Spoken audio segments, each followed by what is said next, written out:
Hello viewers, स्वागत है आप सभी का मेरे यूट्यूब चैनल स्कूल ट्यूशन गुरुजी में। आज हम बात करेंगे कार्यपत्रक 17 की, जो कि 24 नवंबर के लिए जारी किया गया है।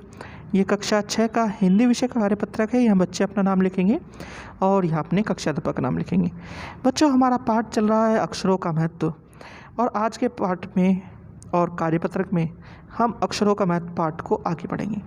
तो आइए बच्चों, देखते हैं, जानते हैं, समझते हैं कि आज के कार्यपत्रक में आपके लिए क्या नया है।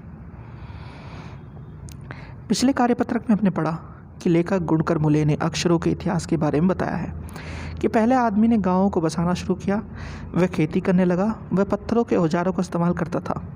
प्रागैतिहासिक मानव ने सबसे पहले चित्रों के जरिए अपने भाव व्यक्त किए, जैसे पशु, पक्षियों, आदमियों आदि के चित्र। इन चित्र संकेतों के बाद में भाव संकेत आए। अब आगे बच्चों, मध्य अमेरिका और ओजम्बिया आदिवासियों के चित्र, दाएं से बाएं और क्रमशः। तूफान के देवता जो सारे आकाश को घेरते हैं, नगाड़ा पंखों से सुशोभित, नगाड़ा द्रोणांकाक, कौवा और दवा खाने में आदमी। ये जो चित्र है बच्चों, इसकी बात हो रही है कि कैसे चित्रों के माध्यम से आदमी अपने भाव को व्यक्त करता था पहले। और ये कहाँ की बात हुई है? ये मध्य अमेरिका में ओजम्बिया आदिवासियों के द्वारा बनाए गए चित्र हैं बच्चों। चलिए आगे देखते हैं।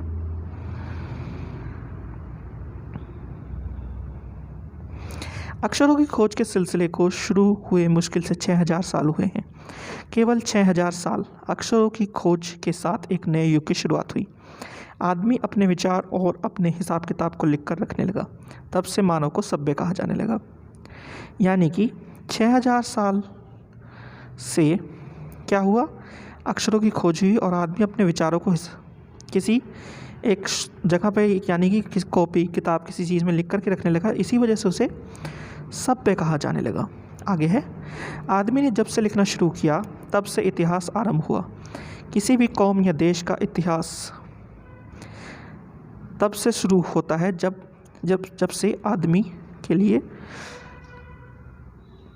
के लिखे हुए लेख मिलने लग जाते हैं। इस प्रकार इतिहास को शुरू हुए मुश्किल से 6000 साल हुए हैं। उसके पहले के काल को प्रागैतिहासिक काल यानी इतिहास से पहले का काल कहते हैं बच्चों।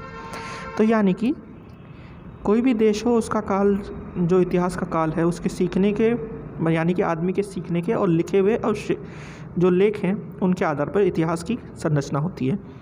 और इतिहास को मुश्किल से शुरू हुए 6000 साल हुए हैं, और इससे पहले के काल को प्रागैतिहासिक काल यानी इतिहास के पहले का काल कहते हैं बच्चों।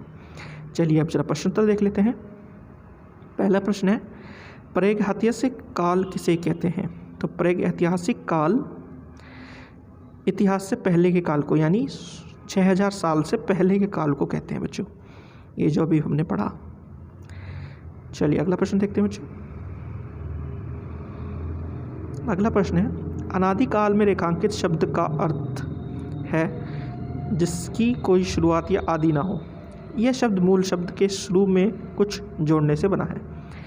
इसे उपसर्ग कहते हैं। नीचे ये शब्द भी मूल शब्द के शुरू में कुछ जोड़ने से बने हैं। इन उपसर्गों और मूल शब्दों को अलग करके लिखें। तो करना क्या है बच्चों आपको? यहाँ पे है असफल, तो सफल यहाँ पे अलग हो गया। अब है अनुचित, तो यहाँ पे उचित, ये हो गया अलग शब्द, मूल शब्द। अपरिचित में परिचित अलग हो गया बच्चों, यहाँ पे लिखना है। अदृश्य में दृश्य, अनावश्यक में आवश्यक आएगा बच्चों। अनिच्छा में इच्छा। ठीक है बच्चों, ये अलग अलग हो गए हैं। चलिए अगला प्रश्न देखते हैं। प्रश्न नंबर 3, क्या होता अगर भाषा ना होती? अपने मित्र या भाई बहन से बातचीत करके लिखिए। तो अगर भाषा ना होती तो बच्चों हम अपने भाव, अपने इतिहास को कहीं भी व्यक्त नहीं कर सकते, जैसा कि अभी हमने पढ़ा ऊपर। तो ये चीज़ें हो जाती और इसी वजह से हम सभ्य भी नहीं कहलाते। ठीक है ना बच्चों? चलिए अगला प्रश्न देखते हैं। पाठ में ऐसा क्यों कहा गया है कि अक्षरों के साथ नए युग की शुरुआत हुई? तो पाठ में बच्चों ऐसा इसलिए कहा गया है क्योंकि अक्षरों की शुरुआत के साथ व्यक्ति ने या आदमी ने सभी चीज़ों का जो उसने सीखी है उसका लेखा जोखा एक किताब में रखना शुरू कर दिया, जिस वजह से वो सभ्य बन गया। इसीलिए इसे अक्षरों को के साथ एक नए युग की शुरुआत कहा गया है। आगे है बच्चों, अक्षरों की खोज का सिलसिला कब शुरू हुआ और कब और कैसे शुरू हुआ। तो अक्षरों की खोज का सिलसिला 6000 वर्ष पहले शुरू हुआ और धीरे धीरे आदमी सभ्य बन गया बच्चों। तो बच्चों ये होगी आपकी वर्कशीट कंप्लीट और वीडियो भी। आशा करता हूँ आपको वीडियो अच्छी लगी होगी। अगर वीडियो अच्छी लगी हो तो चैनल को सब्सक्राइब करें, वीडियो को लाइक करें, शेयर करें। Thank you.